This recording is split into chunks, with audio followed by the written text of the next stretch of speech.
My name is Baylor-Lloyd, and this is my interpersonal communication project for Liberty University Human Services 508. Next slide. Introduction and defining communication. Communication and communicating, the continuous, complex, collaborative process of verbal and nonverbal meaning making. The word continuous reminds us that communication is ongoing and something we do when we're born and continuously until we die. Its complexity means that there are many elements of dimensions of every event of communication. Verbal and nonverbal are two basic codes that people work with. Collaborative communication is the co-labor or the work that's being done to construct meaning. Next slide. 6 features of communication defined by Stewart is 1. Meaning. Humans live in a world of meaning. 2. Choice. A communication involves choice, some of which were actively considered and others seem almost automatically. 3. Culture and communication are intertwined. 4. Identities. Some of the most important meanings people collaboratively construct are identities. All communication involves negotiating identities or selves. 5. Conversation. The most influential communication events are conversations. 6. Nexting. The most important single communication skill is nexting. Next slide. My overarching goals. For me to improve my communication relationships by listening constantly at a level 1 and control my bias listening. An increase in ability to listen at level 1 can improve my people skills and be more a supportive chain in which the talker feels more accepted and can be more open.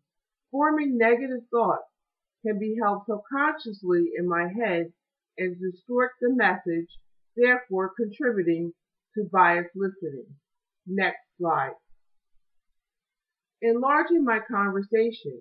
In order to enlarge my conversation, I have to be mindful of understanding communication skills and recognizing the weaknesses and develop a plan for improvement by identifying the following: taking initiative, working at listening, focusing your attention on ideas, make meaningful notes, resist external distractions, hold your rebuttal, keep an open mind, capitalize on thought.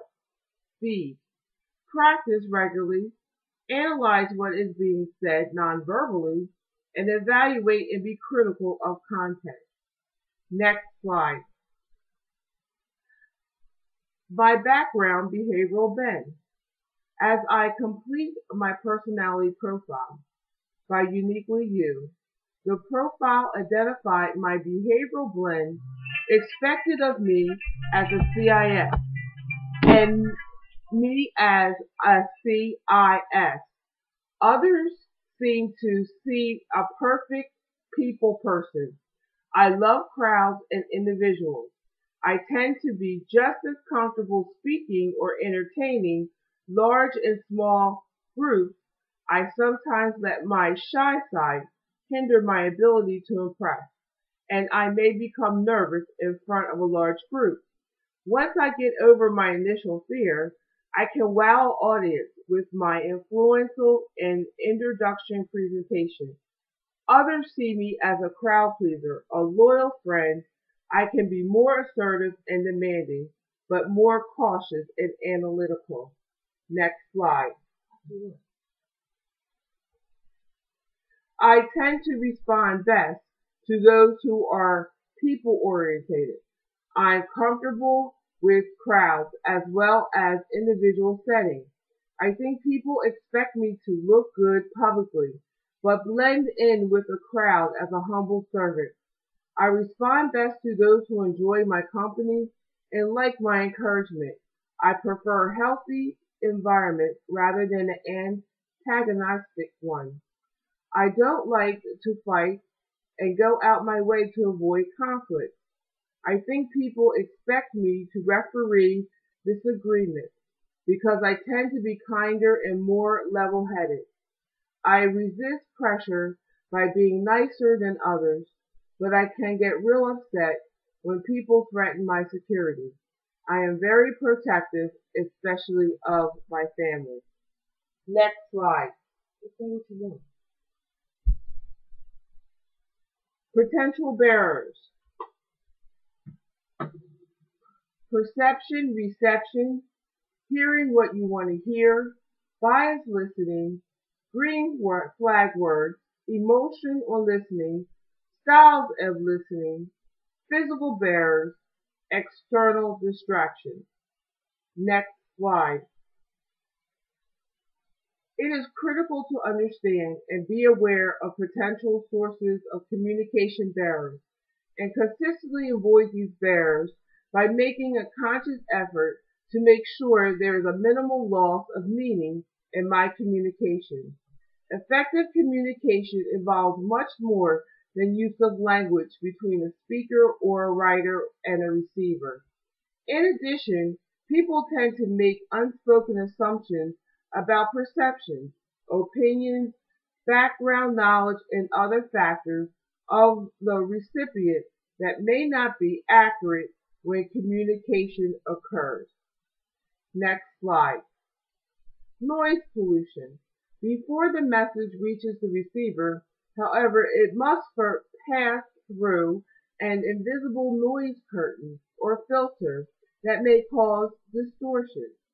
As a result, the message that the sender intended is not always what the receiver perceives. Noise may be represented by a number of communication barriers. For example, noise may be physical, a rattling of an air conditioner in a seminar room, or a jabbering neighbor in the cubicle next to yours may interfere with the message getting through. Noise may also be emotional. If the sender or receiver has had a particular bad morning, it's unlikely that the message sent or received will be clear and efficient. What the sender and receiver think of each other may also color the intended message. Next slide. Noise may also be cultural. Different words, for example, may mean different things to different people. In some countries like Malaysia, people expect communication to be polite and indirect. In others, like America, people appreciate straightforwardness. Inappropriate use of either one can cause miscommunication. Mindful listening will help all to recognize the noise pollution all around us and potential barriers as we listen to others. Next slide. The overall influence. Every situation has a past, present, and a future. Each can be minded for important people, events, and influences in communication. As I listen to information, I realize that people move from a state of bother to a state of calm, and emotions are energies that move us. As I understand two levels of communication, one receiving information and discuss points of view, and the other level that goes deeper than words, it moves me towards a more satisfying relationship and a developed trust among those who I engage in conversation. Ultimately, I can participate in a more open to sharing personal relationship with others. Next slide. Effective interpersonal communication skills are important because throughout this course I have developed the use of these techniques of communication to enhance my personal happiness and productivity based on how I relate to and understand other individuals around me. Effective interpersonal communication in the home can help and maintain a positive, strong relationship with loved ones. And on the other end of the spectrum, effective personnel skills are a workplace have led to fewer miscommunications and less need for clarification and increase in efficiency and productivity. Next slide. These skills do not come easily, and I will have to continuously practice. End of presentation.